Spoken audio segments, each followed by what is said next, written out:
ঈদের আগে জমজমাট কোরবানির পশুর হাট। বৃষ্টি মাথায় নিয়ে কোরবানির পশু কিনতে হাটগুলোতে ভিড় করছেন ক্রেতারা।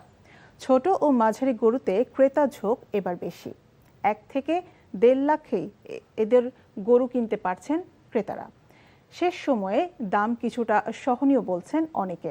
ভারী বৃষ্টিপাতের কারণে বিপাকে আছেন অনেক বিক্রেতা। নাজিবুর রহমানের রিপোর্ট।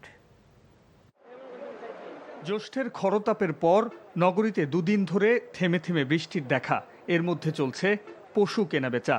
ছোট গরুর বিক্রি ভালো, 70 থেকে 1 লাখ পর্যন্ত দামে কিনতে পারছেন ক্রেতারা। এর মধ্যে বিক্রেতারা দাম হাঁকাচ্ছেন কিছুটা বেশি। মাঝারি গরুর চাহিদাও বেশ, বিক্রি বেড়েছে শেষ সময়ে।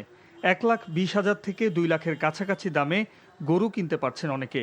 তবে বড় গরুর চাহিদা কম, তাই দামও কম হাঁকাচ্ছেন বিক্রেতারা। গরুর দাম আমার কাছে রিজনেবল মনে হয়েছে, খুব বেশি একটা না। তবে তারপরে অনেকে হয়তো একটু ধরে রেখেছে আর একটু বেশি দামের আশায়। 20-22টা গরু আছে, গোড়া বাচ্চা বেচা হয়ে গেছে, আর আল্লাহ দিলে 1500টা আছে। যদি মিডিয়াম রেঞ্জে করেন তাহলে 1.5 লাখ এরকম গরু ভালো পাওয়া যায়, কারণ আমাদের বাজেট কম। 17টা বেচছি, আরে গোটা 6 আছে। আল্লাহর রহমতে খুব বাজার ভালোই, খারাপ না। এবছরের হাট ব্যবস্থাপনা সন্তোষজনক বলছেন স্থানীয় সরকার প্রতিমন্ত্রী।